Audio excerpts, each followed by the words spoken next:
ici au Centre des Congrès de Metz pour cette nouvelle table ronde accélérateur de business. Je suis en compagnie de Philippe Courqueux. Bonjour. Alors, je vais vous demander de prendre le micro, s'il vous plaît. Vous faites partie du réseau Entreprendre en Lorraine. Oui, tout à fait. Le réseau Entreprendre en Lorraine, ce sont 180 chefs d'entreprise ou responsables d'entreprise qui visent à accompagner des créateurs ou des repreneurs d'entreprise dans leur cycle de développement. Très bien. À côté de vous, Samuel Claire, bonjour. Vous, c'est ILP Fonds Numérique. Oui, bonjour. Notre métier, nous, c'est d'apporter des fonds propres aux entreprises, alors qu'elles soient start-up ou PME. Principalement en Lorraine. Voilà, donc nous, on accompagne les dirigeants pendant quelques années en apportant des fonds nécessaires au développement. Voilà. Tout un programme. Ensuite, en face, nous avons Emmanuel Brandon-Berger de Metz Métropole Développement. Oui, bonjour. Donc, Metz Métropole Développement, c'est l'agence de développement économique de la ville et de l'agglomération de Metz. Notre mission principale, c'est d'attirer les entreprises sur le territoire, donc répondre à leurs besoins en termes de foncier ou en termes de locaux d'activité. Donc promotion des sites d'activité, notre principal métier. On a d'autres métiers. Le deuxième métier, c'est développer les filières d'excellence sur le territoire, les filières innovantes, les matériaux, le numérique, c'est un peu l'actualité de ce salon, de créer un écosystème favorable pour les entreprises. On s'intéresse aussi à tout ce qui est développement commercial de la ville et de l'agglomération, l'équilibre entre la ville avec ses commerces et puis les quartiers périphériques avec les quelques réalisations qui se sont passées l'année dernière sur Waves par exemple, ou le projet Muse en centre-ville. Et on travaille aussi sur l'international, là aussi pour promouvoir le territoire à l'international et accueillir les entreprises. Le projet Muse qui devrait sortir de terre fin 2017-2018. Fin 2017, et puis Blida qui s'est installé. Exactement, mais j'y reviendrai peut-être, je crois qu'il y a une question. Un beau projet, oui, bien sûr, j'ai tout plein de questions pour vous. Mais c'était un beau projet, on en parle d'ailleurs beaucoup. Et puis le dernier à cette table, c'est Hervé Holtz. Vous faites partie de Synergie Lorraine, qui est une filiale de la CCI. Bonjour à tous. Oui, effectivement, Synergie Lorraine, filiale de la CCI Lorraine, directeur délégué de cette filiale. Nos métiers, c'est l'hébergement en pépinière. C'est donc l'accompagnement des entreprises dans leur première année de vie. C'est aussi l'accélération de start-up. Nouvelle mission de Synergie Lorraine depuis 1 an, où on accompagne en fait les porteurs de projets à caractère innovant. Sur l'ensemble du territoire lorrain, nous sommes implantés aujourd'hui sur 5 sites en Lorraine, donc Florange, Thionville, Sarrebourg, Metz et Nancy. Oui, parce qu'avant d'accélérer son business, il faut déjà le créer, forcément. Donc là, vous intervenez. Justement, donc, comment on accélère son business? C'est pas forcément évident, c'est une question un petit peu large. Quels sont les facteurs qui permettent le développement, Philippe Courqueux? Partager déjà son expérience avec d'autres, avec des gens qui sont passés par ce type de projet, de création ou de reprise d'entreprise. Donc ça, c'est, je pense, un élément fort, pouvoir discuter avec des gens qui ont fait le même parcours. On se retrouve où pour discuter? Alors, il y a des forums comme aujourd'hui, c'est intéressant d'ailleurs, il y a quand même énormément d'acteurs, mais il y a aussi des associations comme Réseau Entreprendre Lorraine, où des créateurs ou repreneurs d'entreprises peuvent échanger justement et même être coachés, en tout cas suivis par des chefs d'entreprise. Donc là, ils vont échanger sur leurs problématiques. Les chefs d'entreprise vont leur poser un certain nombre de questions auxquelles ils ne vont pas eux-mêmes répondre, mais qui vont les faire se poser les bonnes questions. À partir de quand je dois développer effectivement le commerce, à partir de quand je dois passer de la phase d'étude de mon projet, de mon système, éventuellement quand c'est un système, à une phase de mise en œuvre. Donc, pas rester trop longtemps dans la réflexion par rapport à certains projets, il faut avancer. Donc, c'est des questions qui peuvent être échangées avec des pairs. Alors, on entend souvent un mot quand on est chef d'entreprise, c'est la mutualisation. Emmanuel, on doit mutualiser quoi? Quand? Je crois qu'il faut mutualiser l'ensemble des compétences qu'un territoire peut offrir à un créateur d'entreprise. Je parlais tout à l'heure d'écosystème. C'est vrai qu'une entreprise sur un territoire, elle a besoin très vite, au-delà du process, du produit et de son projet de développement, d'avoir les bons acteurs autour de la table. Et le rôle d'une agence économique, c'est justement, on parlait tout à l'heure de réseaux qui existent sur le territoire, que ce soit des réseaux qui apportent du financement en fonds propres ou du financement pour recherche de marché, etc. Le rôle d'une agence, c'est d'essayer d'aider l'entreprise au-delà de ses propres besoins, je le disais tout à l'heure, de locaux, d'avoir autour de la table les organismes dont c'est les principaux métiers, pour leur apporter au bon moment ce dont ils ont besoin pour se développer. Donc l'agence économique, elle est là pour les accompagner dans tout ce cursus, dans cette vie de développement, avec des programmes donc d'accélération qui peuvent se faire soit chez Synergie, soit avec la participation d'autres acteurs, soit sur TSRM Lida, parce que ça c'est un peu une nouveauté du territoire messin, c'est qu'on a TSRM Lida qui était un site en reconversion, qui a été repensé, recomposé pour justement offrir un site où l'entreprise se pose, où on offre un programme d'accélération sur plusieurs mois pour justement capitaliser l'ensemble des ressources du territoire. Le but étant qu'à un moment, ces entreprises, après, elles sortent de cet espace et qu'elles volent de leurs propres ailes. Donc on essaye de réunir à cet endroit toutes les ressources capitalisables. Quand on pense évolution, on pense, vous l'avez dit, innovation. C'est essentiel pour faire évoluer son business? Évidemment, l'innovation, c'est au cœur de toute entreprise. Mais il n'y a pas que l'innovation. On l'évoquait tout à l'heure. Il y a également tout ce qui concerne l'investissement. Et ce qu'on essaye de faire au niveau de nos jeunes créateurs, c'est de leur donner envie tout de suite d'aller sur l'international. Donc c'est la fameuse stratégie des 3 I. Innovation, investissement, international. C'est infaillible? Infaillible à chaque fois. Mais ça coûte cher de financer l'innovation. Alors c'est bien beau de créer, mais comment on trouve les fonds? Alors on va financer l'innovation intelligente, c'est-à-dire que nous on va, si vous voulez, on va intervenir à un moment où en général la version bêta est déjà faite, où en général un écosystème a déjà été créé autour de la start-up. Avec des advisors, avec une mise en réseau importante. Et puis, à ce moment-là, nous, on apporte des fonds pour pouvoir commercialiser la solution. Alors, la commercialisation, nous, ce qu'on souhaite, c'est qu'elle se fasse vite à l'international, mais on essaye plutôt sur un plan national. Ça nous semble important de pouvoir tester. Et puis, si la réactivité est là, si le marché répond et que les commandes s'engendrent, alors après, on peut anticiper sur l'international. Donc on n'est pas obligé de partir sur un produit universel, dirons-nous, international. Rapidement. Nous, on va le chercher. Rapidement. Nous, c'est ce qu'on va chercher, oui. Vous êtes d'accord avec ça? C'est ce qu'on pousse également. Tout de suite, aller à l'international. Et donc, comment ça se passe? C'est forcément du bilingue ou je ne sais pas? Comment ça se passe? En fait, c'est très simple. Comme Synergie Lorraine est filiale de la CCI Lorraine, nous avons un autre service à la CCI qui s'appelle CCI International qui accompagne les entreprises à l'international. Donc on se sert en fait de ce service pour accompagner nos startups directement à l'international. Alors, pour vous, comment vous faites pour accélérer le business des entreprises que vous hébergez concrètement? Concrètement, déjà, avant d'accélérer le business, il faut accélérer la création de l'entreprise. Et pour ce faire, on a mis en place un programme d'accélération sur 12 jours qui permet en fait aux créateurs, aux porteurs de projets d'être accompagnés sur 12 jours, sur une période de 6 mois, pour vraiment maturer son projet. La maturation va de la stratégie de l'entreprise au business model jusqu'à la validation d'un business plan et ensuite la recherche de financement, notamment via l'ILP. Vous accompagnez les entrepreneurs du début jusqu'à l'évolution de l'entreprise? Oui, en fait, ça dure sur quelques années. Il ne s'agit pas non plus de faire un tutorat non plus pendant ad vitam aeternam.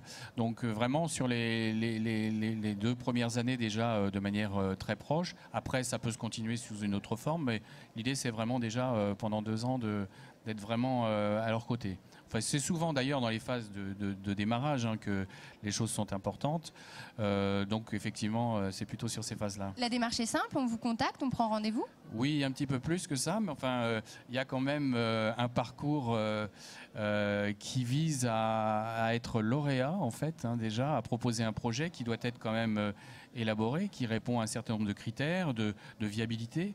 Donc ça, c'est important aussi. Parfois, on peut d'ailleurs penser que le parcours pour être lauréat et peut paraître lourd, mais en fait, il est important aussi, parce que c'est important que le créateur ou le repreneur se soit posé beaucoup de questions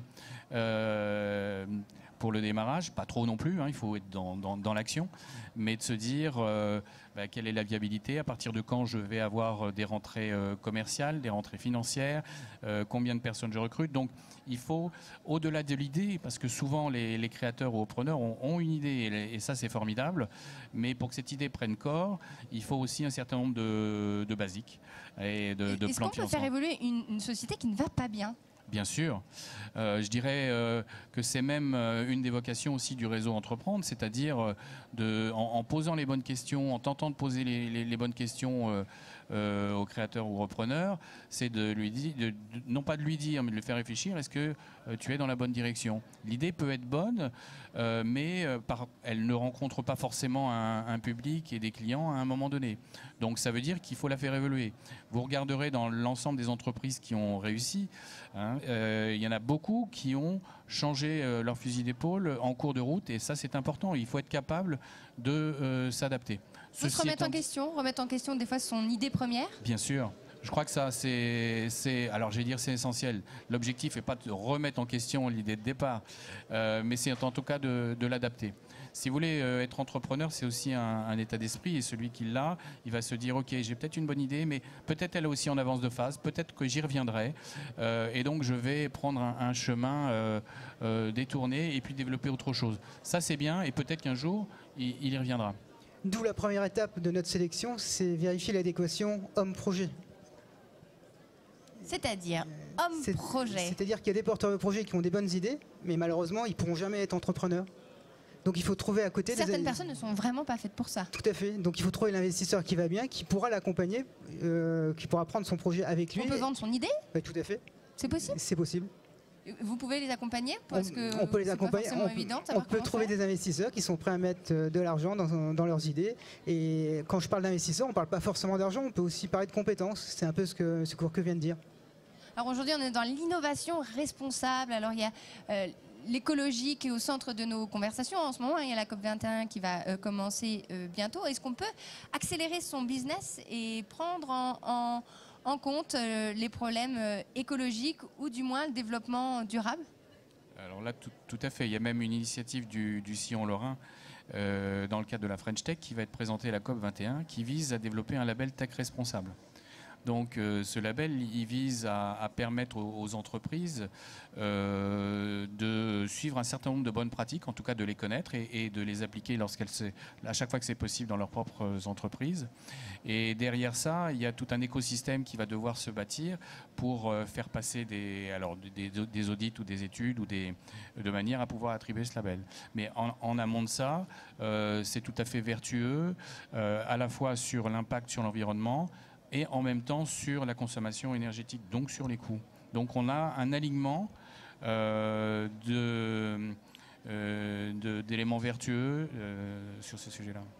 Quels sont les... Oui, allez-y Emmanuel. Oui, en fait, pour compléter, je pense qu'effectivement, un certain nombre de labels qu'un territoire peut se doter est aussi une marque d'attractivité du territoire. Parce que on est quand même en compétition, qu'on se le dise ou pas, avec d'autres territoires. Parce que pourquoi on viendrait plutôt investir, pourquoi on viendrait développer notre entreprise sur le territoire, qui soit sillon ou régional ou même de l'agglomération de Metz, c'est que on existe, à un moment on est présent sur le radar en disant voilà, on a un territoire qui est plutôt orienté sur le numérique, sur les matériaux, enfin quelques filières innovantes, et l'entreprise, elle veut se rapprocher de son marché, de ses clients, de ses fournisseurs, donc ce fameux écosystème favorable à son développement. Et je pense que tous ces labels-là, alors qu'ils soient économiques ou environnementaux, sont aussi une façon d'être identifiés sur le territoire français comme un territoire favorable à.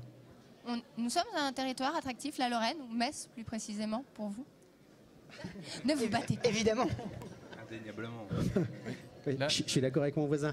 Mais là, je ne veux pas monopoliser le sujet, mais moi je suis lorrain d'adoption depuis 13 ans. Et franchement, je trouve que la région est tout à fait attractive. De manière anecdotique, au début, mes amis me disent tiens, tu vas habiter à Metz, qu'est-ce qui se passe? Mais non, c'est super. Et au contraire, moi j'y vis très très bien. Et il y a tout un environnement. Il y a les Vosges qui sont pas loin. En plus, maintenant, on va être dans une même région. Mais non, franchement, c'est attractif. En plus, il y a une qualité. Alors, je sais que quand j'exprime ça, ça fait un peu bisounours, mais il y a une qualité humaine, une fiabilité des hommes et des femmes. Il fait bon vivre en Lorraine, malgré le temps, parfois. Et ça, c'est précieux. Je conserve moi un certain nombre d'activités sur la région parisienne.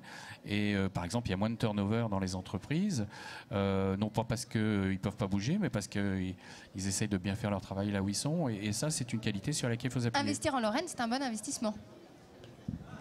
Je ne suis pas lorrain non plus d'origine et je confirme vraiment qu'en Lorraine, on est bien accueillis. Ce que j'aime, c'est que les Lorrains font ce qu'ils disent. Et moi, j'ai vu l'évolution en 3 ans là, sur l'écosystème, notamment numérique, parce que c'est vrai que on concentre nos activités plus sur le numérique et le thème d'aujourd'hui. Et j'ai vu l'évolution de l'écosystème, mais vraiment de manière impressionnante. Et ce que je peux dire, c'est que pas plus tard que la semaine dernière, on a financé une start-up qui n'est pas lorraine et qui a décidé de s'installer en Lorraine parce que l'écosystème, parce que le bon vivre, parce qu'on trouve aussi des compétences et parce qu'il y a du monde qui accueille les bras ouverts avec le nombre d'infrastructures. Au sujet qui est vraiment le nôtre aujourd'hui, il faut être certain aussi que c'est sans doute plus facile d'être aidé en Lorraine qu'en région parisienne. En région parisienne, vous êtes tout petit parmi des milliers de créateurs-repreneurs. Ici, vous avez quand même un écosystème qui est resserré, avec des acteurs que vous avez en partie autour de la table. On est loin d'être les seuls, évidemment. Mais c'est plus facile d'être aidé, et certains chefs d'entreprise avec qui j'ai discuté me l'ont dit.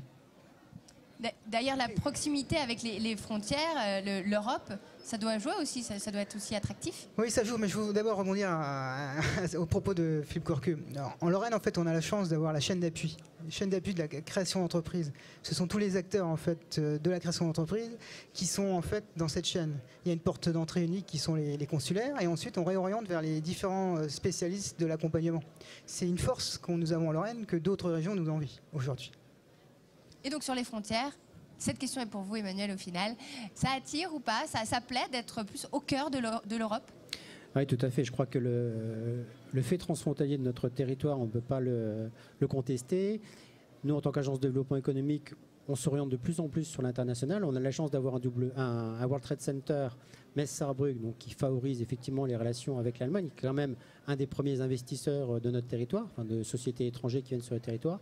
Donc on veut renforcer ce lien au travers, même sur le numérique, il y a une réflexion au niveau quadrupole, enfin les 4 de villes qui sont en réflexion au réseau de villes. On essaye aussi de le développer au niveau numérique parce qu'on sent bien que derrière il y a du business et qu'ils sont intéressés par notre territoire comme nous sommes intéressés aussi à le leur. Et il y a une multiplication en ce moment, depuis à peu près une bonne année, de ces contacts-là pour faire du business, parce que le but après c'est de développer aussi le territoire et que les entreprises du territoire trouvent un intérêt économique.